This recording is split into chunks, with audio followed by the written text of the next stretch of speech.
नमस्कार, DD news पर आप दो टूक देख रहे हैं। मैं हूं अशोक श्रीवास्तव। राम मंदिर की समर्पण राशि में जो चोरी हुई उसको लेकर आज भी राजनीति गरमाई रही। इसको लेकर अलग अलग तरह से अलग अलग नेताओं के बयान, उनकी बयानबाजी लगातार जारी है। हालांकि इस बीच आज ये जो समर्पण राशि में चोरी हुई, उस मामले के सामने आने के बाद पहली बार चंपत राय ने इस मुद्दे पर अपनी कुछ बात कही। चंपत राय ने पहली बार जब अपनी बात कही तो उन्होंने ये साफ कहा, उन्होंने कहा कि इस पूरे मामले में मेरे ऊपर जो आरोप लगे हैं वो मिथ्या हैं। उन्होंने ये भी कहा कि उनकी 45 साल की सार्वजनिक उनकी जिंदगी है और उस बीच 45 साल की उनकी जिंदगी में कभी उन पर इस तरह से दोष नहीं लगा। और उन्होंने कहा कि इस पूरे मामले में एसआईटी की जांच चल रही है और एसआईटी की जो दूसरी रिपोर्ट आएगी, दूसरी रिपोर्ट जब आ जाएगी, पूरा मामला और पूरा प्रकरण सामने आ जाएगा, उसके बाद मैं अपना पक्ष रखूंगा। चंपत राय कल ट्रस्ट से इस्तीफा दे चुके हैं, उनका इस्तीफा हो चुका। इस्तीफा तो उन्होंने पहले दे दिया था, लेकिन अब यह स्पष्ट हो गया कि चंपत राय के पास ये जिम्मेदारी नहीं रहेगी। इस बीच जो गोविंद गिरी महाराज हैं, जो कोषाध्यक्ष है राम मंदिर ट्रस्ट के, उन्होंने ये बात कही। उन्होंने साफ तौर पर कहा कि कुछ लापरवाही हुई है। उन्होंने लापरवाही की बात स्वीकार की है। दरअसल इस पूरे मामले में जो एसआईटी की रिपोर्ट आई है, एसआईटी की रिपोर्ट ने जो जांच करा और जांच करने के बाद जो बात सामने आई, उसमें यह बात सामने आई कि जो ट्रस्ट के जो अधिकारी नहीं बल्कि ट्रस्ट ने जिनको अपॉइंट किया था, जो लोग समर्पण राशि की काउंटिंग करते थे, वो लोग लगातार चोरी कर रहे थे। ये सीसीटीवी में इसके प्रमाण मिल रहे हैं। और इसमें टिन्नू यादव से लेकर बाकी जो तमाम लोग हैं, उनके अविनाश शुक्ला, मनीष यादव, अनुकल्प मिश्रा, करुणेश पांडे, लवकुश मिश्रा, इन सब के नाम आ रहे हैं। कुछ लोग चोरी करते थे और टिन्नू यादव जैसे लोग जो हैं उनकी चोरी को छिपाने का काम करते थे, क्योंकि चाबियां उनके पास थी। अब इस मामले में जो एसआईटी की दूसरी रिपोर्ट है, उसका इंतजार हो रहा है, उसकी प्रतीक्षा हो रही है। 8 लोग जेल में हैं। लेकिन इस सब के बीच आज उत्तर प्रदेश के मुख्यमंत्री योगी आदित्यनाथ ने इस मामले में जो लोग राजनीति कर रहे हैं उन पर आज एक बड़ा प्रहार किया। योगी आदित्यनाथ ने साफ तौर पर कहा कि राम मंदिर में जो कुछ हुआ, जो चोरी हुई, उसको लेकर जो लोग लगातार बयानबाजी कर रहे हैं, लगातार राजनीति कर रहे हैं, वो जब वक्फ बोर्ड की जमीनों में घपले घोटाले होते हैं, चोरी होती है, उस पर वो खामोश क्यों रहते हैं। योगी आदित्यनाथ ने सवाल उठाया। हालांकि योगी आदित्यनाथ के इस सवाल को कुछ लोग कह सकते हैं कि उन्होंने इस वक्त सवाल क्यों उठाया, वक्फ की चर्चा अभी करना क्यों जरूरी है, क्या ऐसा करके राम मंदिर में जो चोरी हुई, क्या उससे ध्यान भटकाने की कोशिश है। जाहिर सी बात है, विपक्ष ऐसे सवाल कर सकता है, विपक्ष को सवाल उठाने का अधिकार भी है। लेकिन योगी आदित्यनाथ ने जो कहा है उसमें आखिर गलत क्या है। अगर आप देखेंगे तो योगी आदित्यनाथ ने जो कहा वो बात गलत नहीं है। आज जो लोग राम मंदिर की समर्पण राशि में चोरी का मामला जो है वो खूब जोर शोर से उठा रहे हैं, और मैं बार बार दो टूक में कहता हूं, आज फिर कह रहा हूं कि उनको ऐसा करने का अधिकार है, पूरा अधिकार है। जो लोग राम मंदिर के विरोध में थे उनको भी ये चोरी के मामले को उठाने का अधिकार है, सवाल पूछने का अधिकार है, इसमें जांच हो, इसमें सजाएं हो, ये सब कहने का उनको पूरा अधिकार है। भले ही उन्होंने राम का विरोध किया हो, भले ही उन्होंने राम जी के अस्तित्व को नकार दिया, उसके बावजूद उनको ये अधिकार है, क्योंकि चोरी हुई है तो फिर यह अधिकार सबको है इस पर सवाल उठाने का। लेकिन चोरी तो वक्फ बोर्ड की जमीनों में भी हो रही थी, सालों साल से हो रही थी। और अगर उस राशि की तुलना की जाए जो वक्फ की जमीनों में हो रही थी, तो वो राम मंदिर की समर्पण राशि से कहीं बड़ी राशि है, कहीं बड़ी राशि है। कोई कहता है 2 लाख, कोई कहता है 5 लाख, कोई कहता है 10 लाख करोड़ की चोरी है। तो जो लोग ये इस चोरी पर आवाज उठा रहे हैं, उस चोरी पर वो लोग खामोश क्यों हो जाते हैं। ये सवाल उठाया मुख्यमंत्री ने, और इसको सवाल मुख्यमंत्री को भी उठाने का पूरा अधिकार है। क्योंकि कुछ लोग ये भी कह सकते हैं कि भाई ये तो समर्पण राशि थी, लोगों का आस्था का मामला था। तो अगर ये राम मंदिर में जो समर्पण राशि होती है ये आस्था का विषय है, ये लोगों की भावनाओं को ठेस पहुंचाने का मामला है, भक्तों की भावनाओं को ठेस पहुंचाने का मामला है, तो वक्फ की जमीनों का मामला भी ऐसा ही है। क्योंकि वक्फ क्या होता है? एक व्यक्ति जो है अपनी जमीन को वक्फ करता है, अपनी संपत्ति को वक्फ करता है, तो इसलिए करता है कि उससे किसी गरीब का भला हो। वो भी आस्था का मामला होता है, वो भी अल्लाह के नाम पर वो गरीबों की मदद करने के लिए अपनी संपत्ति दान देता है। तो उस संपत्ति में, उस अमानत में जो खयानत कर रहे हैं उन पर भी सवाल उठने ही चाहिए। तो ऐसा क्यों कि एक चोरी पर आपका रोष, दूसरे पर खामोश? ये जो सवाल उठाया इस पर हम आज चर्चा को आगे बढ़ाएंगे। मेरा आज का शीर्षक भी है राम मंदिर पर रोष, वक्फ पर खामोश। क्यों? इस पर चर्चा होगी और साथ साथ खुलकर चर्चा होगी। और राम मंदिर को लेकर भी जो सवाल उठ रहे हैं उसको भी मैं आज की डिबेट में पूरा उठाने का अधिकार दूंगा, क्योंकि ये विपक्ष को इसका पूरा अधिकार है। इस पर चर्चा करेंगे। इससे पहले आगे बढ़ें, क्या कुछ इस पूरे मसले पर कहा सुना जा रहा है वो सुन लीजिए, फिर आज की डिबेट को आगे बढ़ाएंगे।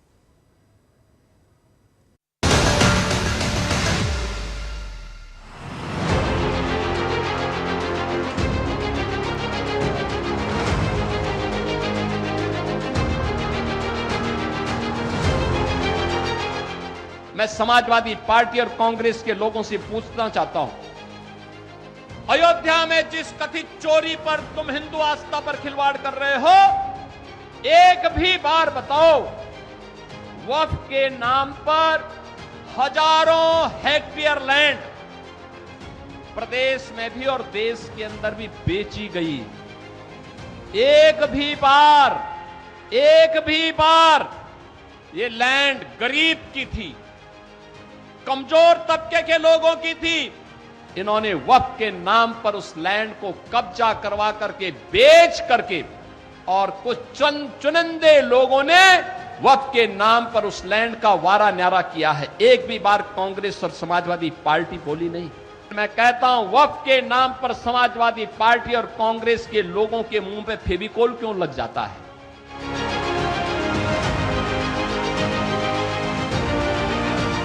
राम इस देश की आत्मा, इस देश के कण-कण में व्याप्त है। प्रभु राम इस देश की नैतिक धुरी हैं, मर्यादा पुरुषोत्तम कहलाते हैं। राम के नाम पर जिन लोगों ने मंदिर को लूट डाला, वो हमें अकल सिखाएंगे, वो सर्टिफिकेट देंगे कि उनका उद्देश्य व्यक्तियों से नहीं होता, संगठनों को बदनाम करके होता है। जिन्होंने सुप्रीम कोर्ट में एफिडेविट दिया कि राम जी थे ही नहीं, वो अब राम भक्ति से शुरू करते हैं प्रेस कॉन्फ्रेंस। ये 2027 के चुनाव की तैयारी है, इसलिए जो लोग इस तरह के प्रश्न उठा रहे हैं उसमें से जो कपटी और स्वार्थी हैं, समाज उनको पहचान रहा है, समाज उनको दंड देगा।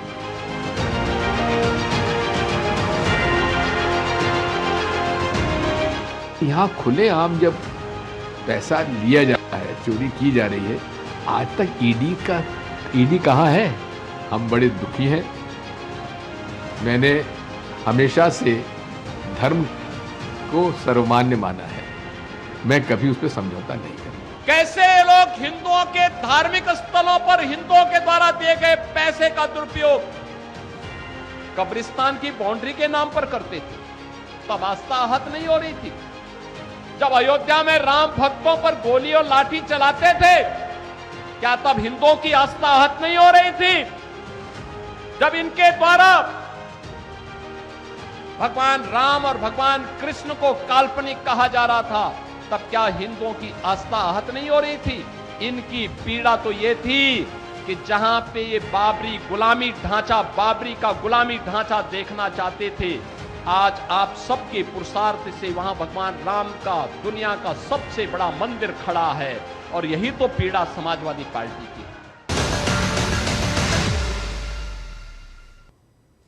तो चलिए, ये आपने तमाम बयान सुने और इसी को लेकर आज की चर्चा, आज की डिबेट को आगे बढ़ाएंगे। मेरे साथ जो मेहमान जुड़ रहे हैं परिचय करवा देता हूं।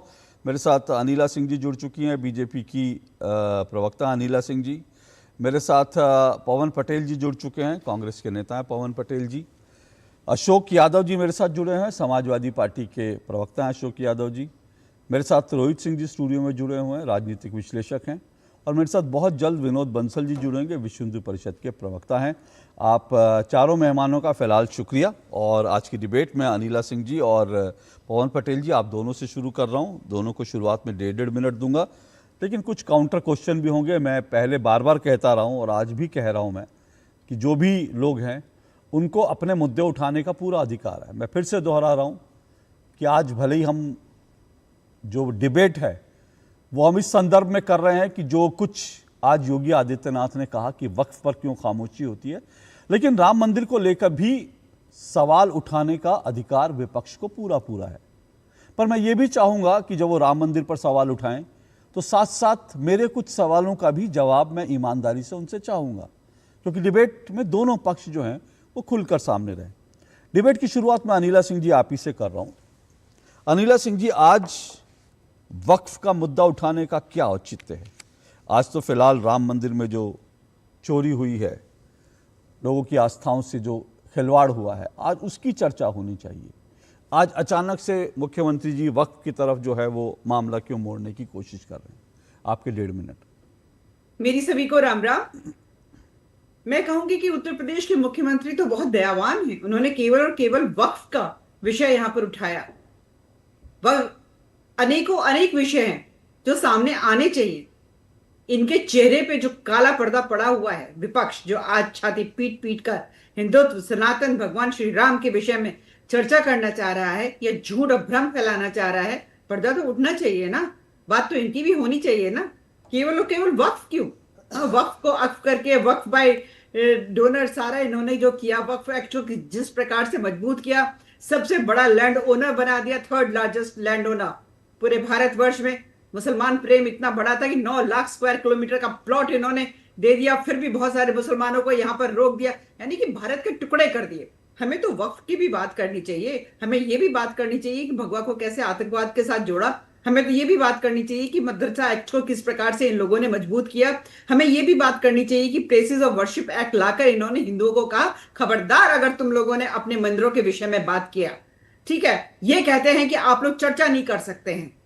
कल परसों जब कोई धर्म आता है, वो हमारे धर्म के ऊपर जो हजारों वर्ष पुराना है, वहां के जो मंदिर बने हुए हैं, कि आप जो है अपनी आस्था के ऊपर कोई प्रश्न चिन्ह नहीं लगा सकते हैं, क्योंकि हमें इनको अपीज करना है, क्योंकि हमें इनके आधार पर राजनीति करनी है। हमें तो बात करनी चाहिए ना, टेंपल एंडाउमेंट्स की भी बात करनी चाहिए। यहाँ पे माइनॉरिटी कमीशन ऑफ मिनिस्ट्री, अभी तो मैं आधा ही बोली हूँ, तभी मैंने कहा कि अनिला जी, हमारे मुख्यमंत्री बहुत दयावान है। ओके अनिला जी, आपके शुरुआती 1.5 मिनट पूरे है, मैं आऊँगा आपके पास, कुछ मेरे काउंटर क्वेश्चन हुए, लेकिन उससे पहले पवन पटेल जी। पवन जी, मुख्यमंत्री जी कह रहे हैं कि भाई और राम मंदिर पर जो सवाल उठाए जा रहे हैं वो बिल्कुल वैलिड हैं, उसमें कोई किसी को एतराज़ नहीं होना चाहिए, लेकिन वो कह रहे हैं वक्फ पर खामोशी रहती है। क्यों, ऐसा क्यों होता है?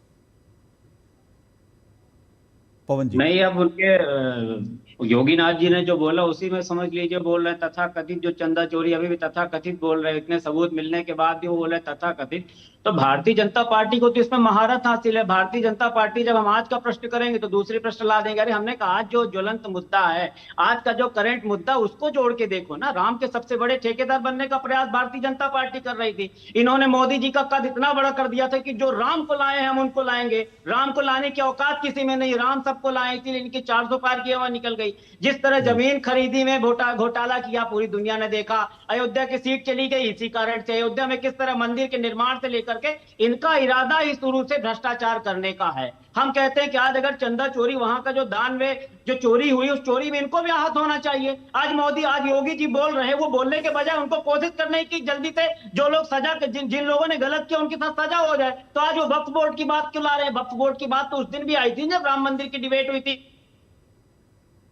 इन्होंने चंदा चोरी किया तब भी हुई थी, जब जो श्रद्धालुओं ने जो वहां पे दान किया था, ईंटों का दान किया था, स्वर्ण का दान किया था, उन सब में जब चोरी हुई थी तब भी यही सब बात हुई थी। आज सिर्फ समझते इस बात की कि भूमि पूजन राम मंदिर का किसने किया, श्रेय लिया, मोदी जी ने। उद्घाटन किसने किया, श्रेय लिया, मोदी जी ने। प्राण प्रतिष्ठा की किसने किया, श्रेय लिया, मोदी जी ने। ध्वजारोहण किसने किया, श्रेय लिया, मोदी जी ने। ट्रस्ट को किसने बनाया, श्रेय लिया, मोदी जी ने। अब वो ट्रस्ट में आरटीआई से बाहर किसने किया, मोदी जी ने। जब सब चीज का आप श्रेय ले रहे हो तो आज इस चीज का भी तो श्रेय लो कि चंदा चोरी हुई है। आज के जिनको आपने जिस ट्रस्ट को बनाया उसी के ट्रस्ट ने इस तरह की घटनाओं का अंजाम दिया। हम कहते हैं जो सबसे तीव्र गति से इसका जांच होनी चाहिए, लेकिन जांच नहीं होगी, एफआईआर इतने दिन बाद हुई। ओके पवन पटेल जी, आपके आपके 1.5 मिनट पूरे हुए, मैं आपको रोक रहा हूं, फिर मौका दूंगा। अनिला जी, जो पवन पटेल जी कह रहे हैं भाई श्रेय लिया, और ठीक बात है, मंदिर आप लोगों ने बनवाया, वीएचपी बीजेपी इसके लिए लड़े, तो श्रेय आपने लिया। जब आप लोगों ने श्रेय लिया तो फिर अब इसमें कुछ गड़बड़ी होती है तो उस पर भी तो सवाल आप ही पे उठाए जाएंगे ना। वो ये थोड़ी है कि सवाल किसी और पे उठाए जाएंगे, सवाल आप ही पे उठाए जाएंगे। 2-3 बातें यहां पर कहना चाहूंगी अशोक जी। सबसे पहली बात तो यह है कि सुप्रीम कोर्ट के निर्देश अनुसार ये ट्रस्ट बना। सुप्रीम कोर्ट ने केंद्र सरकार को बोला कि ट्रस्ट बनाओ। उसके बाद साफ साफ शब्दों में लिखा हुआ है कि ट्रस्ट, जो राम मंदिर का जो ट्रस्ट है, वो एक इंडिपेंडेंट यूनिट है। वो अपना जो कार्य करेगा वो अपने इंडिपेंडेंटली करेगा, केंद्र सरकार या प्रदेश की सरकार के अंडर में काम नहीं करेगा, वो इंडिपेंडेंटली करेगा। तो चाहे वो केंद्र की सरकार है चाहे वो प्रदेश की सरकार है, डायरेक्टली उनके काम में कोई इन्वॉल्वमेंट नहीं है। तो इसलिए भारतीय जनता पार्टी या एनडीए की सरकार को बारंबार ये लोग जो कटघरे में खड़ा करते हैं, या तो इनमें बुद्धि नहीं है या जो आदत है इनकी भ्रम फैलाने की, ये भ्रम फैलाते हैं। दूसरी बात यह है कि भगवान श्री राम का मंदिर जो है इनके लिए एक इमारत हो सकती है। भगवान श्री राम की जो वहां पे मूर्त है जिसकी प्राण प्रतिष्ठा हुई, जब तो वो इनके लिए एक हो सकता है सामान्य पत्थर की मूर्त हो। परंतु सनातनी हिंदुओं के लिए क्या है, सनातनी हिंदुओं के लिए 500 से ज्यादा का जो संघर्ष है वो उसका खून पसीना तन मन। अनिला जी, आप बिल्कुल ठीक कह रही हैं। 500 सालों का, 1 मिनट, 500 सालों का संघर्ष है, बिल्कुल ठीक है, लेकिन उस संघर्ष के साथ भी तो छल हुआ है ना। आखिर हिंदुओं ने मंदिर के लिए जो जिन लोगों ने संघर्ष किया उन्होंने इसलिए थोड़ी संघर्ष किया था कि वहां जो आके हिंदू समर्पण राशि दे रहे हैं उसमें जो है चोरी हो। अशोक जी, आप बिल्कुल ठीक कह रहे हैं। आप भी सनातनी हिंदू हैं, मैं भी सनातनी हिंदू हूं। अखिलेश यादव जी जो हैं वो एक हलाल हिंदू। आप गए होंगे दर्शन करने के लिए, आपने भी जरूर दान पात्र में कुछ डाला होगा। मैं गई, मैंने भी जरूर डाला। मैं ये नहीं कह रही हूं कि वहां पे जो पाप हुआ वो नहीं हुआ। पर हाँ, एक बात जरूर कहना चाहूंगी, मैं व्यक्तिगत रूप से एक बहुत बड़ा क्वेश्चन मार्क लगाती हूं अखिलेश यादव के ऊपर, क्योंकि वो उनको कहा जाता है अखिलेश यादव जी विसल ब्लोअर हैं। उन्होंने खुलासा किया कि यहाँ पे चंदा चोरी हो रही है, चंदा घोटाला हो रहा है। उन्हें कैसे पता चला? क्या ये कॉन्स्पिरेसी उन्होंने हैच करी थी? क्या ये ब्लूप्रिंट उन्होंने बनाया था? क्या लोगों को लालच देकर उन्होंने फंसाया था कि एक दिन चुनाव से पहले पश्चिमी बंगाल की जीत के बाद हम जो है विसल ब्लो करेंगे और बताएंगे कि किस प्रकार से मंदिर में जो चंदा चोरी हो रही थी। मैं ये चाहूंगी कि इन्वेस्टिगेशन में इस चीज का खुलासा हो कि अखिलेश यादव जी को कैसे सारी चीजें एक बात उनको पता चल रही थी, तो क्या लोगों को फंसाया गया इसमें? हमने ट्रैप सुना है, अलग अलग प्रकार के ट्रैप होते हैं। ओके पवन जी आप रुकिएगा, क्योंकि इस बात सीधा अखिलेश यादव जी की आई तो इसलिए मैं अशोक यादव जी के पास जाना चाहता हूं। पवन पटेल जी, मैं आऊंगा आपके पास जरा। भाई, एक सवाल ये बार बार उठ रहा है, क्योंकि अनिला जी ने भी जो सवाल उठाया वो इसी संदर्भ में, क्योंकि जो खबरें आ रही हैं उसमें टिन्नू यादव को लेकर कि टिन्नू यादव लगातार अखिलेश जी के संपर्क में थे, वह उनको सारी जानकारी हो रही थी। तो क्या ये जो संबंध है, ये जो चीज है, क्या ये ट्रैप है कोई? वो सीधा सीधा अनिला जी आरोप लगा रही है। अशोक जी, देखिए अशोक जी, हमारी मांग है, समाजवादी पार्टी की मांग है कि टिन्नू यादव या जिसके भी ये लोग तार जोड़ रहे हैं उसका सीडीआर जारी किया जाए, उनकी कॉल रिकॉर्ड जो है पब्लिक में जारी किया जाए कि उन्होंने कितनी बार किससे बात किया। ये हमारी मांग है। अब दूसरी मांग है कि भगवान राम की कृपा अखिलेश यादव जी पे है, जो उन्होंने अखिलेश यादव जी को एक निमित्त मात्र समझ करके इन चंदा चोरों के चेहरे से मुखौटे को उतरवाया। और इनको भाजपाइयों को कम से कम धन्यवाद देना चाहिए अखिलेश यादव जी का कि आपकी वजह से चंदा चोरों का पता चला, लेकिन इनको चंदा चोरों से कोई दिक्कत नहीं। उसके बचाव के लिए भारतीय जनता पार्टी प्रवक्ता रातों दिन मेहनत कर रहे हैं, बिल्कुल दिहाड़ी मजदूर की तरह। वो बात अलग है, ठीक है, लेकिन इनको उससे चिंता है कि कैसे बात खुल कैसे गई। और आज डाइवर्जेंट पॉलिटिक्स की बेताज बादशाह माननीय योगी जी, माननीय मोदी जी, भाजपा के बड़े बड़े नेता ये डाइवर्जेंट पॉलिटिक्स के बेताज बादशाह हैं। इनको अब आज वक्त की चिंता है। अशोक जी, ये तो सेल्फ गोल है ना, ये एक तरह से योगी आदित्यनाथ जी का। आप बताइए, वक्त क्या कोई प्राइवेट संस्था है क्या? वक्त तो शुद्ध रूप से सरकारी संस्था है। केंद्रीय वक्फ बोर्ड, राज्य का जो वक्फ बोर्ड है स्टेट गवर्नमेंट के अंदर में आता है। अगर मुख्यमंत्री जी के रहते हुए अगर 10 साल हो गए इनके शासन को, 12 साल 13 साल मोदी जी को, अगर वक्फ के जमीनों में लूट हो रही है, वक्फ में भ्रष्टाचार हो रहा है, मैं वक्फ पे आता हूँ। एक मिनट अशोक जी मैं वक्फ पे भी आता हूँ, क्योंकि मैंने पहले ही कहा कि मैं सीधा सीधा वक्फ की बात करूंगा तो फिर ये होगा कि हम राम मंदिर पर बात नहीं कर रहे, इसलिए मैं राम मंदिर पर भी बात करने का आप लोगों को पूरा अवसर दे रहा हूं। फिर मैं वक्फ पर भी आऊंगा, आपने जो सवाल उठाया उन पर भी चर्चा खुलकर होगी। लेकिन जो आप कह रहे हैं कि भाई सीडीआर डिटेल आ जाए, जाहिर सी बात है, कोई जांच होती है, उसकी अपनी प्रक्रिया होती है। लेकिन इसमें एक चीज है जो आज जिसको 2 दिन से चल रहा है, उसके ऊपर थोड़ा सा शक पैदा होता है। मैं नहीं कह रहा, मैंने तो कोई सीडीआर डिटेल देखी नहीं, ये आरोप लगा। जब आरोप लगा तो कल अखिलेश यादव जी ने, कल भी मेरी 2 टिक में मुद्दा उठा था, कल अखिलेश यादव जी ने धमकी दी, उन्होंने चेतावनी दी, सार्वजनिक रूप से चेतावनी दी कि जो भी मेरे और उसको लेकर कर रहा है मैं उसके खिलाफ केस कर दूंगा। उन्होंने निशिकांत दुबे को धमकी दी कि 10 मिनट में अपना ट्वीट डिलीट कर लीजिए। निशिकांत दुबे ने कहा ठीक है भाई, मैं नहीं डिलीट करता, आइए केस कर दीजिए। आज अखिलेश यादव जी ने केस नहीं किया। आज समाजवादी पार्टी का कोई उनकी अधिवक्ता परिषद का कोई व्यक्ति जो है वो जाकर पुलिस में शिकायत करता है और वो जाकर निशिकांत दुबे को जो है वो भेज रहा है, उनको लीगल नोटिस भेज रहा है। जबकि मानहानि के मामलों में ये बड़ा कानूनी बड़ा सिंपल सा कानून है, और ये कानून जो है वो कानून बड़ा साफ है। वो कानून ये कहता है कि आपको जिसका मानहानि हुई है वो आप वो करें ना। लेकिन अखिलेश यादव क्यों नहीं आए? आज भी अखिलेश यादव के जब दिया गया तो निशिकांत जी ने आज फिर अखिलेश यादव जी को ट्वीट करा। उन्होंने लिखा, अखिलेश जी इस तरह के वकील लोग आपको बेइज्जत कर रहे हैं। मानहानि यदि आपका हुआ तो नोटिस भी आपकी तरफ से आएगा ना, कानून यही कहता है। इस कानून को बनाने वाली कमेटी का मैं भी सदस्य था, इसलिए जानकारी है। आपने क्या हालत बना रखी है, कुछ लेते क्यों नहीं? तो फिर सवाल यह है कि अगर इतने पाक साफ हैं तो ठोक दीजिए मुकदमा निशिकांत दुबे पर। मेरी डिबेट में रोज बोलकर जा रहे हैं, ठोक दीजिए उन लोगों पर मुकदमा। देखिए अशोक जी, बिल्कुल आपने सही कहा कि डिफेमेशन का जो लीगल प्रोसेस है वो अपनी जगह सही है। हमारे पार्टी में जो लीगल सेल है, जो हमारे इस तरह के मामले को देखता है, वो इस तरह का भ्रम फैलाने के आरोप में उनके ऊपर एफआईआर दर्ज कराइए। भ्रम फैलाने के आरोप। अरे वो नहीं होता सर, वो नहीं होता, वो लीगल नहीं है। कोर्ट में जाएगा 2 मिनट में गिर जाएगा, कोर्ट में जाएगा 2 मिनट में गिर जाएगा वो मामला। उसकी लीगल उसकी एंटिटी ही नहीं है। तो आप लोग भी खेल रहे हो ना, मतलब पब्लिक को दिखाने के लिए अखिलेश जी ने कह दिया। मेरा ये है, अगर इतना ही ये इस आरोप में बिल्कुल दम नहीं है तो सवाल ये है कि खुलकर आइए, कर दीजिए, 1-2 के ऊपर ठोक दीजिए। जिस तरह से अरविंद केजरीवाल ने माफी मांगी, जिस तरह से राहुल गांधी जी ने माफी मांगी, उसी तरह से निशिकांत दुबे भी माफी मांगते फिरेंगे। वो आप लोग क्यों नहीं रास्ता अपना रहे? एक छोटा सा ब्रेक ले रहा हूं क्योंकि समयबद्ध ब्रेक है। उस ब्रेक के बाद इसी सवाल को लेकर आपके पास आऊंगा। हिंग देना, वो वाली MDH की सुपर हीट। जिन्होंने यूज किया है वो जानते हैं असली हींग का स्वाद। MDH सुपर हींग, शुद्धता का असली तड़का। असली मसाले सच MDH। आज का मेरा प्रोजेक्ट है मेरा गांव, तो चलिए मैं अपना गांव दिखाती हूँ। जीवन चाचा के लिए उनका पोनी बैंक है, ये है मोनू भैया, इनके लिए इनका पोनी मंडी है। बबनी बुआ के लिए उनका पोनी आस्था है। हमारे सरपंच जी के लिए उनका पोनी ऑफिस है। हमारे गांव के बच्चे जच्चे के लिए पोनी उनका हेल्थ रिपोर्ट है।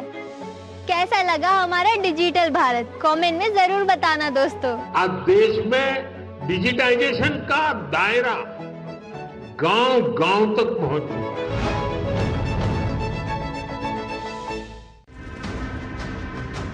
हरदम तैयार है, बिल्कुल तैयार है, हरदम तैयार है, बिल्कुल तैयार है, जी जाने से तैयार है, इसीलिए तो हम लहरों के पहरेदार हैं। जय भारती, जय भारती, हम है नौसेना, हम है भारत के सारथी। जय भारती, जय भारती, हम है नौसेना, हम है भारत के सारथी, सारथी, सारथी।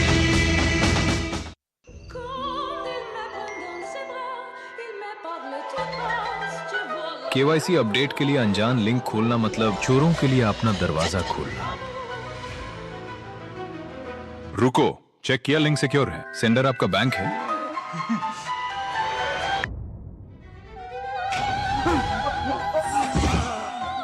फर्जी केवाईसी अपडेट लिंक से बचिए। झूठी जल्दबाजी में ना फंसिए। आरबीआई कहता है जानकार बनिए, सतर्क रहिए।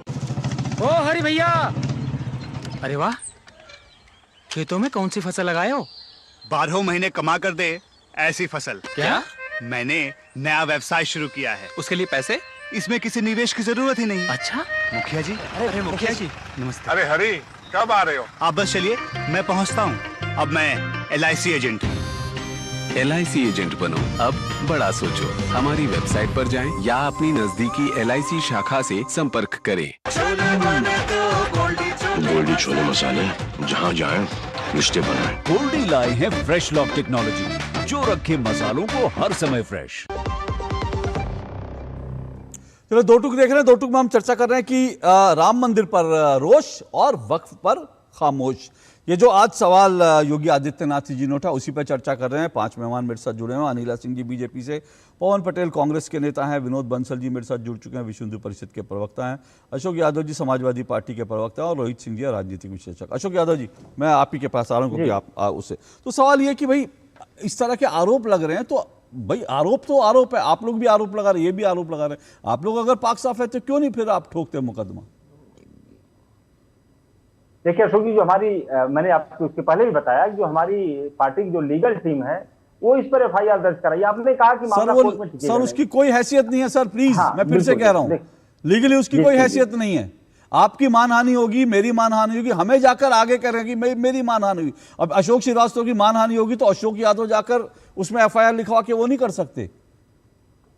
देखिए जो अशोक जी, न तो आप जज हैं न तो मैं वकील हूँ। वो जो BNS या BNSS के तहत जो धाराएं होंगी, जिस धारा के अंतर्गत हमारी लीगल टीम ने उनके ऊपर FIR दर्ज कराया है, तो कुछ सोच समझ के FIR दर्ज अशोक यादव जी, अखिलेश जी जब सार्वजनिक चेतावनी दे रहे हैं सोशल मीडिया पर, तो वो खुद जो है कोई वकील, वही वकील जो है अखिलेश जी को क्यों नहीं रिप्रेजेंट कर देता? अगर आपकी पार्टी के ही वकील है, समाजवादी अधिवक्ता परिषद का, वही जाकर और उसके दस्तक, वो वकील जो है अखिलेश जी का बन जाए, शिकायत अखिलेश जी की हो। जब ट्विटर पर चेतावनी अखिलेश जी दे रहे हैं तो अखिलेश जी को रिपोर्ट लिखाने में क्या दिक्कत है? मैं यही तो पूछ रहा हूं। देखिए यहीं पर थोड़ा सा जो है ना झोल है कि अगर इतना पाक साफ होता मामला टिन्नू यादव से, मैं नहीं कह रहा कि अभी तो कुछ साबित नहीं हुआ है, लेकिन साबित चंपत राय के खिलाफ भी नहीं हुआ है, साबित अखिलेश जी और टिन्नू के संबंध भी नहीं हुआ है। आरोप दोनों ओर से लग रहे हैं, लेकिन सीधी सी बात है कि अगर आप लोगों को लग रहा है ये आरोप झूठे हैं तो आप इसको कड़ा एक्शन लीजिए ना।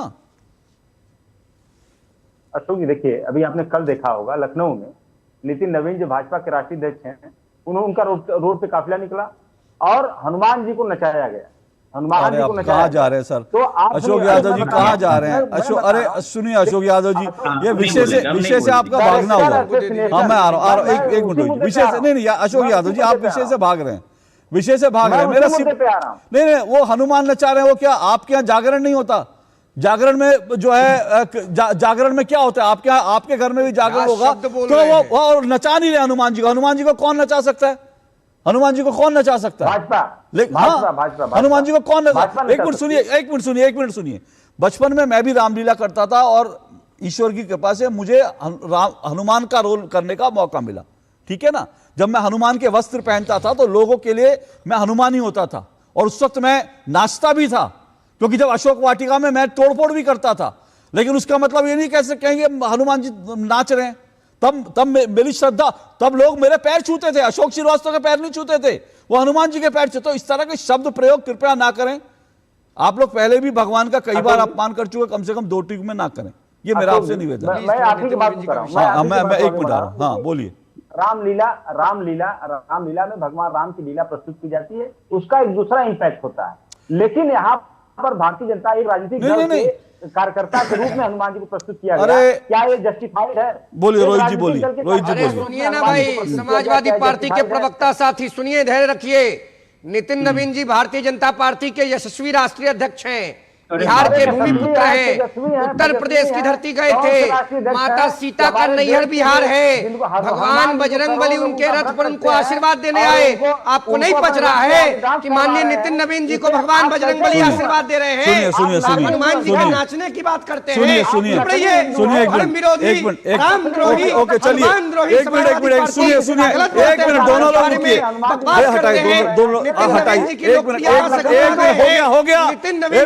मुझे कोई एक बंद कर दीजिए, सबके माइक बंद कर दीजिए। मुझे इस विषय पर 1 मिनट। अशोक यादव जी, मैं अभी आधा घंटा हुआ डिबेट का, अभी तो मुझे वक्फ वाले मामले पर भी आना है ना।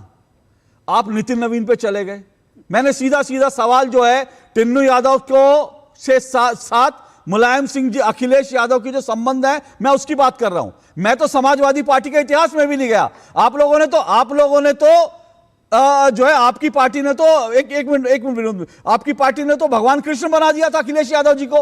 वो अखिलेश यादव जी जो टोपी पहन के जो इफ्तार पार्टी करते हैं, अखिलेश यादव ने उनको कृष्ण बना दिया था। मुझे वो विषय में जाना ही नहीं है। 1 मिनट ना, मुझे इस विषय में जाना ही नहीं है। मैं आज इसी विषय पर हूं। मैं आपको राम मंदिर पर खुल के बोलने का मौका दे रहा हूं, लेकिन मैं कुछ सवाल भी पूछूंगा। उन सवालों से आप अगर भागेंगे तो मुझे दूसरे मेहमान के पास जाना पड़ेगा। मैं सीधी सी बात कह रहा हूं, टिन्नू यादव के साथ जो आरोप लग रहे हैं और जो अनिला जी ने कहा कि सबके पीछे एक साजिश नजर आती है, उसकी भी जांच होनी चाहिए कि क्या यह साजिश है। अगर उसका आपके पास कोई जवाब है तो आप दीजिए, नहीं तो मैं फिर अगले मेहमान के पास जाता हूं। सिर्फ 30 सेकेंड बोलिए, इस विषय का जवाब है तो बताइएगा।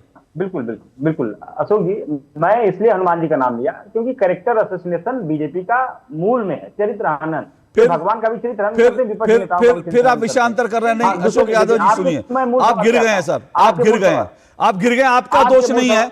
अखिलेश यादव जी को 1 मिनट, आपका दोष नहीं है। अखिलेश यादव जी को जब इतनी बड़ी उन्होंने सार्वजनिक चेतावनी दी थी तो अखिलेश यादव जी कुछ करके दिखा देते तो ठीक रहता, लेकिन अखिलेश यादव जी इस मामले में गिर गए हैं, मुझे ऐसा लग रहा है, क्योंकि आप भी बचाव नहीं कर पा रहे हैं। आप कभी जा रहे हैं कैरेक्टर एसोसिएशन, कभी जा रहे हैं हनुमान जी पर, तो इसलिए अब आप उनको बचाव नहीं कर पा रहे हैं। तो ये जो अनिला जी ने आरोप लगाया वो स्टैंड कर रहा है कि भाई आप क्या इसके पीछे कोई साजिश है। अगर साजिश है इसकी भी जांच, और फिर अनिला जी मैं आपसे कहूंगा, अगर साजिश है तो फिर एसआईटी को इस मामले की भी जांच करनी चाहिए कि क्या इसके पीछे अखिलेश यादव या कुछ और लोग थे जो खेलकर, जो क्योंकि 27 का विधानसभा चुनाव है, तो उस चुनाव को देखते हुए इस पूरे आंदोलन को, क्योंकि यह भी मत भूलिए राहुल गांधी जी ने कहा था कि हमने अयोध्या आंदोलन को हरा दिया है। क्या यह उस लार्जर कॉन्स्पिरेसी का हिस्सा है जिसमें अयोध्या आंदोलन को हराना था, जिसमें हिंदुओं को बांटना था? इसकी भी एसआईटी को जांच करनी चाहिए।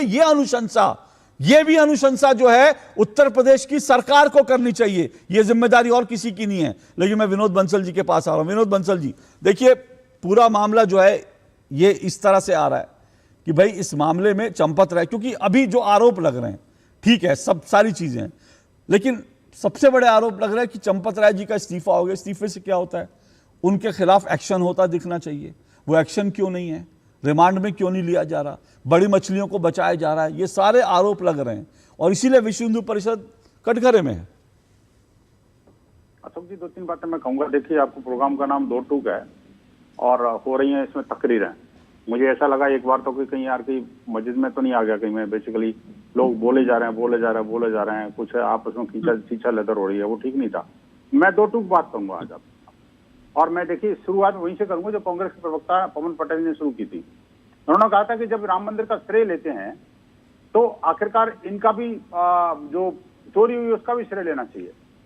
मैं मानता हूं श्रेय हम लेते हैं, लेकिन मुझे लगता है श्रेय कुछ कांग्रेस और सपाइयों को भी लेना चाहिए, जिन्होंने कहा था कि आखिरकार जो राम मंदिर से चोरी हुई थी उसमें से जो है वो काकभूषुंडी भी चोरी हुए हैं, उनमें सोने की रामचरितमानस भी चोरी हुई है, उन्होंने अपने चरण पादुका भी चोरी हो गए, हार भी चोरी हो गए, सब कुछ चोरी हो गया।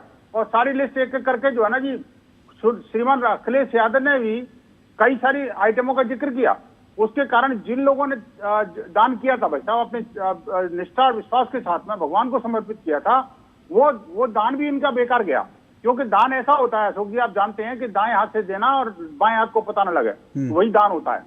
लेकिन इन लोगों ने क्या किया, चोरी चोरी चोरी चोरी चोरी चोरी लोगों के मन में घुसा दी। अल्टीमेटली उनको डिक्लेयर करना पड़ा कि मैंने ये दान किया था, मेरी चोरी हो गई, मैंने दान किया था, मेरी चोरी हो गई। और ये चोरी का जिक्र इन्होंने किया। आज जब माननीय महंत जी ने, जो ट्रस्ट के कोषाध्यक्ष हैं, उन्होंने सब कुछ चीजें डिस्प्ले कर रखी, सबको दिखा दिया, तो क्या इनको श्रेय नहीं लेना चाहिए? जब चंदा चोरी का, विशिल ब्लोअर का ये श्रेय ले रहे थे, तो आज इनको साष्टांग दंडवत करके अब और राइटिंग में अपोलॉजी लेटर नहीं इश्यू करना चाहिए हिंदू समाज से, ट्रस्ट से और उन राम भक्तों से और उन दानियों से जिनकी आस्था विश्वास के साथ इन्होंने खिलवाड़ किया। आप मुझे बताइए क्यों नहीं करना चाहिए? आज अभी मैंने ट्वीट किया है। और देखिए, आप जिस लीगल केस की बात कर रहे थे कि अखिलेश यादव ने लीगल केस क्यों नहीं किया, मैंने ट्रस्ट को लिखा है। और अभी मैंने आज अभी थोड़ी देर पहले ट्वीट किया, उसमें लिखा था कि इनका जो भड़काना, बरगलाना और इस तरह का मिथ्या प्रचार करना बीएनएस की धारा 353 के तहत गंभीर अपराध है। और हमने एसआईटी को कहा है कि उन अपराधियों की तलाश करनी चाहिए, उनके पास से एविडेंस निकालने चाहिए कि किस बेसिस पर आपने चोरी चोरी चोरी चोरी चिल्लाया। और अगर वो जो आरोप हैं वो झूठे निकलते हैं तो इनके विरुद्ध कठोरतम कार्रवाई सुनिश्चित करनी चाहिए। तो क्या आज जो है, आज अशोक यादव जी आपके चैनल पर बैठे हुए हैं, मैं इनको बड़ा गंभीर प्रवक्ता मानता हूं, एक विद्वान प्रवक्ता भी है, ऐसा मैं मानता हूं, लेकिन आज डिबेट में पूरी तरह फिस गए। एक्चुअली क्या है, इनके पास जवाब नहीं बन रहा, क्योंकि झूठ को कितना डिफेंड करेंगे। ये आज इससे बड़ा क्लियर हो गया। नहीं तो मैंने इनको कभी ऐसा असहाय स्थिति में नहीं देखा। लेकिन आज मैं निवेदन करूंगा दोनों प्रवक्ताओं से कि आज वो इस चैनल पर अशोक जी के सामने माफी मांगते जाएं कि हम तो कम से कम पार्टी की तरफ से माफी मांगते हैं, हमारे अध्यक्ष माफी मांगे ना मांगे, चाहे प्रियंका गांधी की बात हो और ये इनकी चाहे अखिलेश यादव की बात हो, या वो अपने इनके जो गुर्गे साथी हैं, वो जो आम आदमी पार्टी जिसको कहते हैं, जो जेल से बेल पर रिहा हुए हैं, ये सारे के सारे जेल से बेल पर रिहा। मैं इसी सवाल मैं इसी सवाल को लेकर अशोक यादव जी, पवन पटेल जी, आप दोनों के पास आता हूं। अशोक जी, ये ठीक है, वो कह रहे हैं कि भाई हम श्रेय ले रहे हैं, हमको बदनामी भी हमारी, श्रेय भी हमारा। अब आप ये तो श्रेय ले रहे हैं कि अखिलेश यादव जी ने पहले बताया, उसको लेकर जो सवाल उठ रहे हैं छोड़ दीजिए। लेकिन जो झूठ फैलाया गया, अभी पवन जी ने भी शुरुआत ऐसे की, मैं उस वक्त टोकना नहीं चाहता था, पवन जी ने भी कहा सामान चोरी हुआ, सामान चोरी हुआ। 2800 की लिस्ट सामने है भाई, एक एक सामान सामने है, तो क्या इसके लिए आप लोगों को माफी नहीं मांगनी चाहिए? क्या आप लोग इस पूरे मामले पर राजनीति करने या भड़काने की कोशिश नहीं कर रहे भक्तों को? अशोक यादव, हाँ मैं पूछ रहा हूँ, बिल्कुल उनका जवाब आने दीजिए। हाँ बोलिए। हाँ देखिए, बंसल जी को बड़ी विनम्रता से मैं जवाब देना चाहूंगा। चाहे अभी 2 दिन पहले जो गोल्ड प्लेटेड रामचरितमानस जिसकी कीमत 1 करोड़ थी, इसको चोरी होने का आरोप किसने लगाया था? पूर्व गृह सचिव नहीं लगाया। अशोक यादव जी एक मिनट विनोद बंसल जी, 1 मिनट रुकिए। अशोक यादव जी, फिर आप गलत जा रहे हैं। उन्होंने खुद कहा कि मैंने चोरी होने का कोई आरोप, उनका कल का इंटरव्यू देखिए, उन्होंने कहा मैंने कहा ही नहीं चोरी हुई। उन्होंने कहा कि मैं पूछ रहा था, मुझे बताया नहीं गया। और उनका जो चैट है, वो चैट भी सार्वजनिक हो चुका है, वो चैट भी सार्वजनिक हो चुका है। उन्होंने कहीं नहीं कहा कि चोरी हुई है, उन्होंने कहा मैं पूछना चाह रहा था कहां है। तो फिर ये चोरी की बात क्यों कही गई? काकभूषणी की चोरी की बात क्यों गई? सोने की जो ईंटें चोरी की बात हुई, वो सामने आने के बाद सिंधी समाज ने खुद कहा कि हां हमें जानकारी मिल गई। उसके बावजूद भी सुप्रिया श्रीनेत बोल रही थी अगले दिन। तो ये भड़काना नहीं हुआ तो क्या हुआ? अशोक जी, जिन लोगों ने जो चीजें दान की, उन लोगों ने जो आरोप लगाए मंदिर ट्रस्ट पर, ये चीजें गायब हैं। वही चीज समाजवादी पार्टी हो या कोई भी नहीं, हो, नहीं के बयान को नहीं। अशोक यादव जी, आप फैक्चुअली फिर रॉन्ग है। अशोक यादव जी, अशोक यादव जी सुनिए, अशोक यादव जी सुनिए। नहीं, अशोक यादव जी, आप फैक्चुअली फिर गलत जा रहे हैं। मैं फिर से कह रहा हूं, सचिव साहब का कल का इंटरव्यू देखिए, उन्होंने कहा मैंने एक बार भी नहीं कहा चोरी हो गई। और अखिलेश यादव जी ने क्या ट्वीट किया कि 147 किलो की रामचरितमानस चोरी हो गई। 147 किलो जानते हैं कितना होता है सर? आप और पवन पटेल दोनों एक तराजू पे खड़े हो जाएंगे ना, तो 147 किलो हो जाएगा। और 147 किलो की रामचरितमानस का ट्वीट कर रहे हैं वो। क्या उनको नहीं पता 147 किलो कितना होता है? मतलब आप लोग इस तरह की बचकानी बातें करते तो सवाल उठेंगे ना। क्यों आप इस तरह के, वो सचिव कह रहे हैं मैंने कहा ही नहीं चोरी हुई। और जिसने मंदिर को दान दिया, ठीक है, पहली बात तो मुझे लगता है जो समर्पण है, दान दे रहा है, उसको भी कोई अधिकार नहीं, उसने समर्पण, लेकिन ठीक है, शंका पैदा हुई, उन्होंने पूछा, कोई बात नहीं, लेकिन उसके प्रमाण सामने आ गए। क्या उसके बाद आप लोगों को नहीं कहना चाहिए? हाँ, वो कल आ गया जी, कल देख चुका हूं मैं फिर से कह रहा हूं, सचिव महोदय का कल मैंने पूरा इंटरव्यू सुना, उन्होंने कहा मैंने एक बार भी नहीं कहा चोरी की बात। ये चोरी की बात कहां से आई मुझे नहीं पता। अशोक जी, ये अखिलेश जी का ट्वीट है परसों का। एग्जैक्टली मैं कह रहा हूं, उन्होंने 147 किलो लिखा कि 147 किलो की रामचरितमानस, 147 किलो कितना होता है बता दीजिए। खैर पवन पटेल जी, अब कांग्रेस तो एक हाथ आगे बढ़ गई, कांग्रेस तो एक हाथ ऐसे आगे बढ़ गई कि सारी चीजें, जब वो सिंधी समाज खुद कह रहा है कि भैया हमको मिल गया हिसाब, सॉरी हमको गलतफहमी हुई, ठीक है, उसके बावजूद भी कांग्रेस के नेता आके कह रहे हैं कि 200 उसका हिसाब दो। अभी आपने यहां बैठकर, जबकि 2800 की लिस्ट कल सामने रख दी गई है, उसके बाद भी अभी आपने अपने ओपनिंग रिमार्क में कहा कि कई चीजें चोरी हो गई हैं। तो ये भड़काने, ये गलत जानकारी क्यों? संक्षेप में जवाब, फिर मैं वक्फ वाली मुद्दे पर आना चाहता हूं, बोलिए। नहीं, पूरी डिबेट का मतलब जो है, भारतीय जनता पार्टी की प्रवक्ता को भी लगा कि बाकी चिंता नहीं कि चोरी हुई, कैसे खुला अखिलेश यादव के ऊपर आरोप लगाओ, आपने एसआईटी की जांच करा दी, अरे इनका माइक बंद करिए, मैं बोल रहा हूं। विनोद बंसल जी रुक जाइए, विनोद बंसल जी 1 मिनट रुक जाइए, विनोद बंसल जी रुकिए, मैं मौका दूंगा विनोद बंसल जी, बोलिए। बंसल जी का क्या इंटेंशन है कि भाई जब आपने दान दे दिया, विनोद जी 1 मिनट, विनोद जी प्लीज, विनोद जी आवाज बंद कर दीजिए, आवाज बंद कर दीजिए, 1 मिनट चिल्लाइए नहीं, पवन पटेल जी 1 मिनट चिल्लाइए नहीं, मैं बंद करवा रहा हूँ, बोलिए पवन पटेल जी, बोलिए। अशोक जी, पहले मैं नहीं चिल्लाया, आप गलत बोलिए तो मैंने उनको बोला ना, आप बोलिए,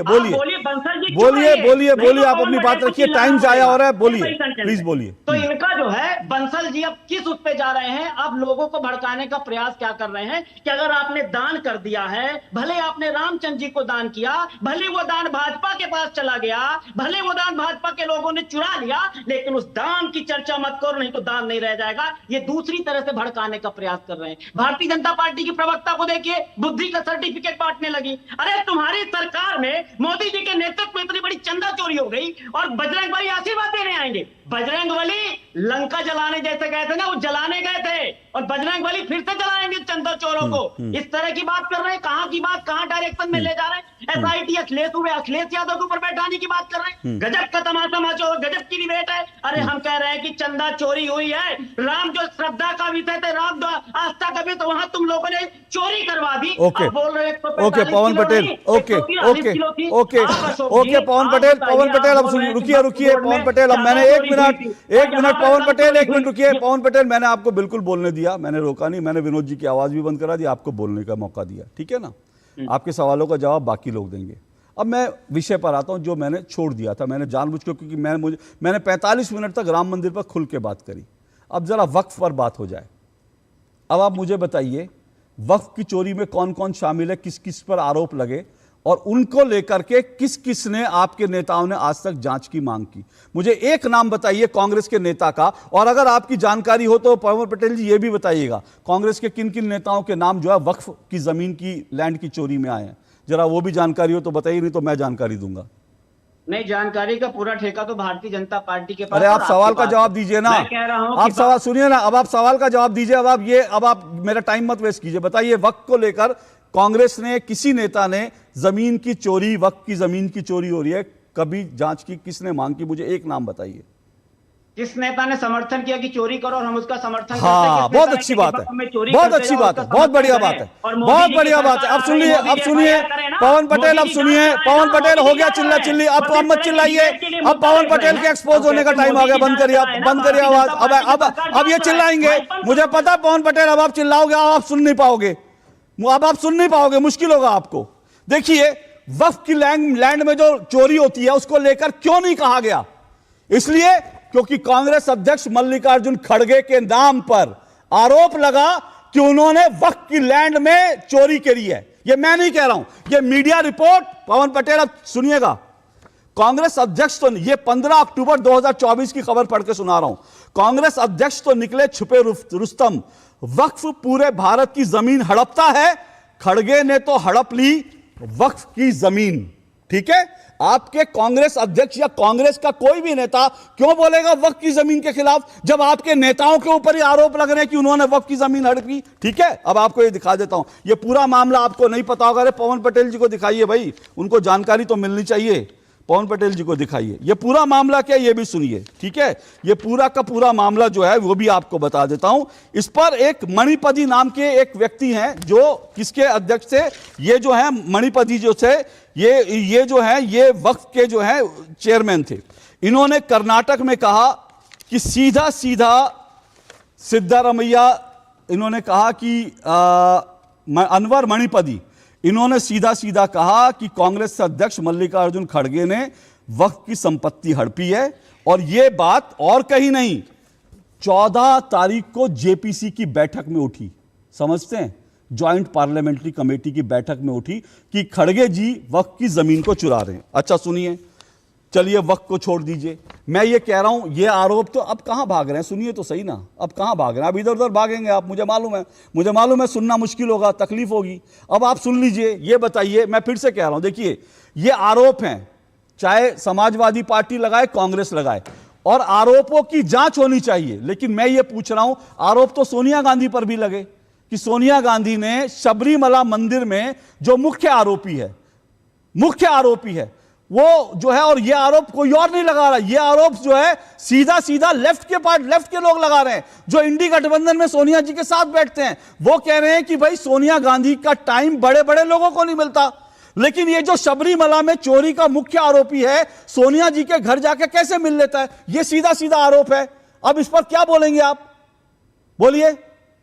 पवन पटेल सुनिए, ना पवन पटेल अब नाटक नहीं, अब नाटक नहीं, पवन पटेल भागो नहीं, मैंने 45 मिनट तक आपने जो कहा मैंने, अब आवाज बंद करिए, अबे चिल्लाएंगे, आवाज बंद करिए। देखिए दिक्कत यह है, आवाज बंद कर दीजिए इनकी, क्योंकि ये 45 मिनट तक बोलते रहे, मैंने इनको नहीं रोका, लेकिन जब मैंने कुछ फैक्ट रखने शुरू करे तो ये चिल्लाने लगे, क्योंकि सच कड़वा होता है। और सिर्फ ये नहीं, इनके एक और नेता थे कर्नाटक के, सीएम इब्राहिम, उनके ऊपर भी आरोप लगे कि उन्होंने वक्फ की जमीन जो है हथियाई है।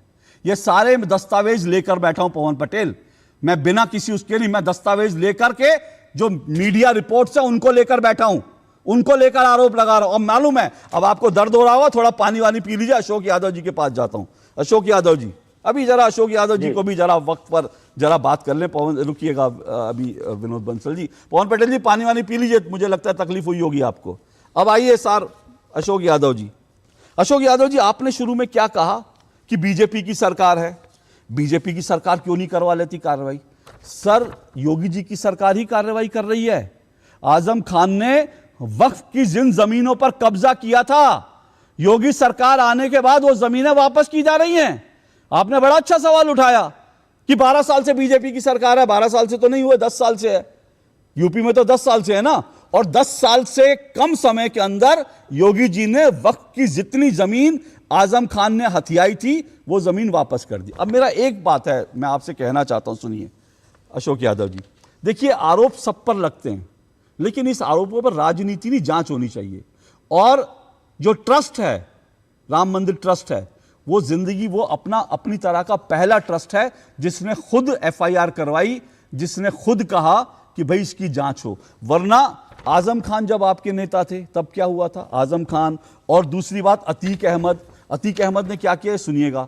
अतीक अहमद ने 71 करोड़ की संपत्तियों पर अवैध कब्जा किया, 71 करोड़, समझ रहे हैं आप। और आजम खान जो है, जैसे ही समाजवादी पार्टी की सरकार आई, आजम खान तुरंत वक्फ की संपत्तियों पर कब्जा करने लगे। यह रिपोर्ट है मेरे पास।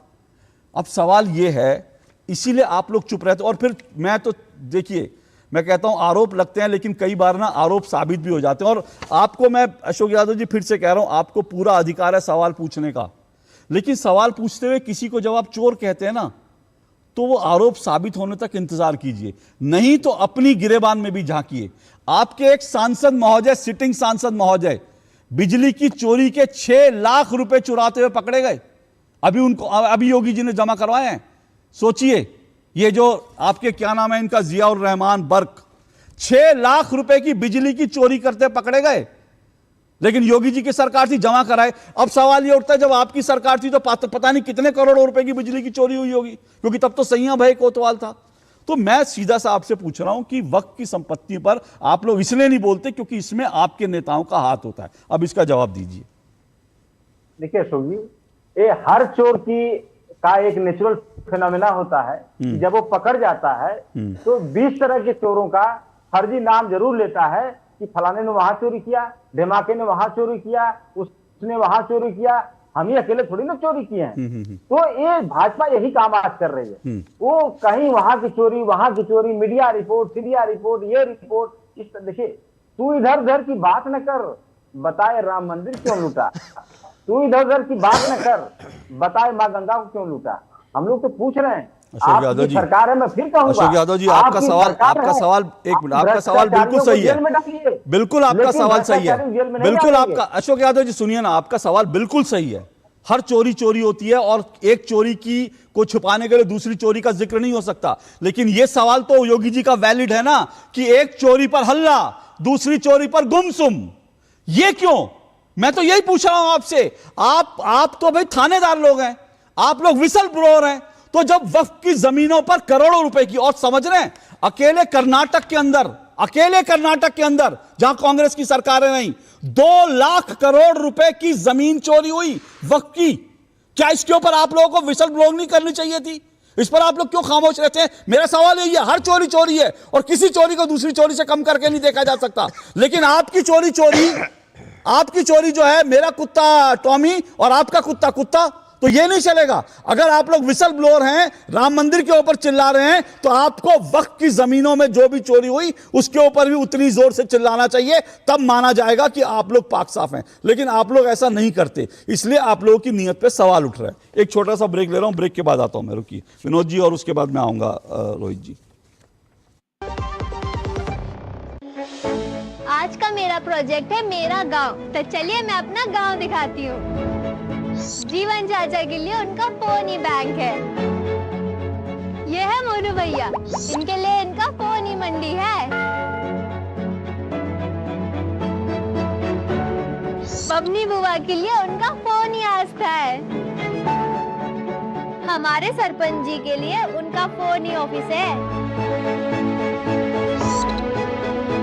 हमारे गांव के बच्चे जच्चे के लिए फोन ही उनका हेल्थ रिपोर्ट है।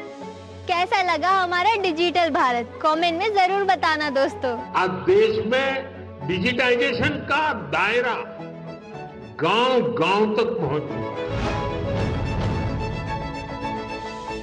पता है, लोग अक्सर मुझसे पूछते हैं कॉल सेंटर का स्टेडी जॉब क्यों छोड़ा? I wanted more out of life. बस मैंने अपना स्टार्टअप शुरू किया। जानना चाहोगे कैसे?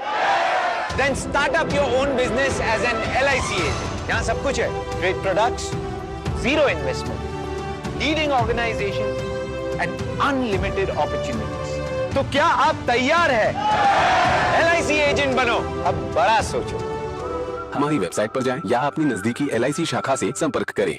पर्यटन केवल घूमने फिरने तक सीमित नहीं, बल्कि संस्कृति, रोजगार और आर्थिक विकास का मजबूत आधार है। प्रधानमंत्री श्री नरेंद्र मोदी की मंशा अनुरूप और मुख्यमंत्री डॉक्टर मोहन यादव के नेतृत्व में मध्य प्रदेश का पर्यटन अब अंतर्राष्ट्रीय स्तर पर नई पहचान बना रहा है। वसुधैव कुटुम्बकम की भावना के साथ मध्य प्रदेश देश विदेश से आने वाले हर पर्यटक का आत्मीय स्वागत कर रहा है। मध्य प्रदेश आके हमें प्रकृति, संस्कृति और आध्यात्मिकता का अनुभव हुआ।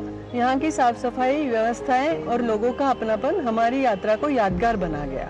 मध्य प्रदेश सरकार का बहुत बहुत धन्यवाद। ग्रामीण पर्यटन, वेलनेस और इको टूरिज्म जैसे नए क्षेत्रों पर विशेष फोकस के साथ मध्य प्रदेश सतत विकास और बेहतर पर्यटन अनुभव की दिशा में तेजी से आगे बढ़ रहा है।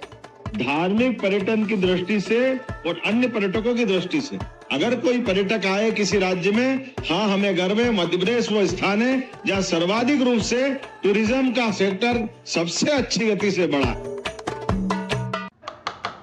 फिर से लेट? बेटी का नया अकाउंट और मेरा KYC भी अपडेट करना है। मैं यहाँ नूडल्स बना रहा हूँ और तुम बहाने बना रहे हो। अरे ये तो एकदम झटपट काम है। कैसे? अगर KYC में कोई चेंज नहीं है या सिर्फ एड्रेस बदला है तो registered mobile, email, internet banking letter से सेल्फ डिक्लेरेशन करो। और चेंजेस हो तो घर बैठे video KYC, Aadhaar OTP, E KYC से अपडेट करो। सिंपल। ये तो नूडल्स बनाने से भी आसान है। अभी आता हूँ। आरबीआई कहता है केवाईसी सुरक्षित बैंकिंग की ओर पहला कदम। जब धरती चीर कर निकलता है लोहे का पत्थर और मिलता है मोंगिया के जोश से, फिर तपता है, पिघलता है और बनता है फौलाद। अब होता है सरिया सारी खूबियों के साथ। मोंगिया स्टील, मजबूत देश का मजबूत सरिया। गोल्डी छोले मसाले, जहाँ जाए रिश्ते बनाए। गोल्डी लाए हैं फ्रेश लॉक टेक्नोलॉजी, जो रखे मसालों को हर समय फ्रेश। चलिए विनोद बंसल जी जल्दी से भाई, राम मंदिर की चोरी है तो अब सारी चोरियां निकाल कर चर्चा हो रही है, ये तो गलत है ना, ये मामले को डाइवर्ट करने की टैक्टिस है। एक मिनट देखो, मैंने आपको पहले कहा था कि ये चोरों के सरदार जो है और झूठों के सरताज, चोरों के सरदार झूठों के सरताज, ये माफी नहीं मांगेंगे, क्योंकि बेशर्मी की हद है ना बेसिकली। और ये एक नहीं है, तीनों की तीनों पार्टी एक साथ एक ही हमाम में नंगे हैं। और जिस तरह से इन्होंने लगातार हिंदू आस्था और विश्वास के साथ में खिलवाड़ पहले किया था, जब तक राम मंदिर नहीं बना था, तो राम मंदिर बनने के बाद भी ऐसे ही करते रहे। जहां हमें 500 साल क्यों लगे, ऐसे ही जैसे लोगों के कारण लगे ना जी। और जब राम मंदिर बनने की बारी आई तो उससे पहले जो है सुप्रीम कोर्ट में कौन गया था, 25 वकीलों की फौज किसने खड़ी की थी, राम को काल्पनिक किसने बनाया था। और आप देखिए अशोक जी, उसके बाद भी जो है ना, जब राम मंदिर का अपना निधि समर्पण अभियान हो रहा था तो इनके कैसे कैसे बयान थे। और उसके बाद जब अपना प्राण प्रतिष्ठा हो रही थी तब क्या कह रहे थे, ये बीजेपी का मंदिर है। ओके, पर विनोद बंसल मेरे पास समय बिल्कुल नहीं है, मैं बहुत संक्षेप में जानना चाहता हूं, इस मामले में एक्शन होगा चाहे बड़े से बड़ा, इसको कैसे देश को एश्योर करेंगे? बिल्कुल ये एक्शन होगा, होते हुए दिखेगा भी। और मैं कहता हूं एक्शन ऐसे नेताओं पर भी होगा जिन्होंने ये बकवास की है, हिंदू धर्म और आस्था के साथ में खिलवाड़ किया है। और एक्शन उन पर भी होगा जिन्होंने चोरी की है, चोरी के षड्यंत्र में मिले रहे हैं, अंदर से बाहर से। ठीक है रोहित जी, एक्शन उन पर भी होगा जिन्होंने इसमें अफवाहें फैलाई हैं, विनोद बंसल जी कह रहे हैं। मैं कहता हूं जिन्होंने अफवाह फैलाई वो भी जाएंगे अंदर, और जिन्होंने झूठे आरोप लगाए वो भी अंदर जाएंगे। और जो आरोपी के अलावा जो अपराधी हैं वो तो अंदर है ही है। ठीक है सर, ठीक है, जिन्होंने षड्यंत्र करके ठीक है रोहित जी, राम का धन चोरवाया, चोर और चोर के साथ रामचंद्र जी के अयोध्या में भव्य मंदिर निर्माण के लिए अगर किसी ने कुर्बानी दी है तो देश की जनता ने, भारतीय जनता पार्टी ने, विश्व हिंदू परिषद ने, आरएसएस ने, इस बात को देश जानता है। रामद्रोही परिवार अगर उत्तर प्रदेश में कोई है तो मुल्ला मुलायम सिंह यादव और मौलाना अखिलेशुद्दीन। उत्तर प्रदेश की जनता समाप्तवादी पार्टी को 27 में 27 सीटों पर समेत के रामद्रोह का हिसाब चुकता करेगी। अखिलेश यादव को शर्म आना चाहिए, राम के नाम पर कुत्सित राजनीति बंद करनी चाहिए। राम के नाम पर किसी को राजनीति नहीं करनी चाहिए। और मैं कह रहा हूं इस मामले को चुनाव से किसी को नहीं जोड़ना चाहिए कि 27 के चुनाव में लोग इसको सबक देंगे उसको सबक देंगे, ये लोगों की आस्था का सवाल है, इसको चुनाव से हम दूर रखें। चुनाव में जनता जो निर्णय देगी वो हम सबको स्वीकार होना चाहिए, लेकिन इस मामले पर राजनीति होना भी बहुत शर्मनाक है, वो नहीं होनी चाहिए। आज के लिए इतना ही, बहुत बहुत शुक्रिया सभी मेहमानों का, आपसे कल मुलाकात होगी, फिलहाल इजाजत दीजिए, नमस्कार।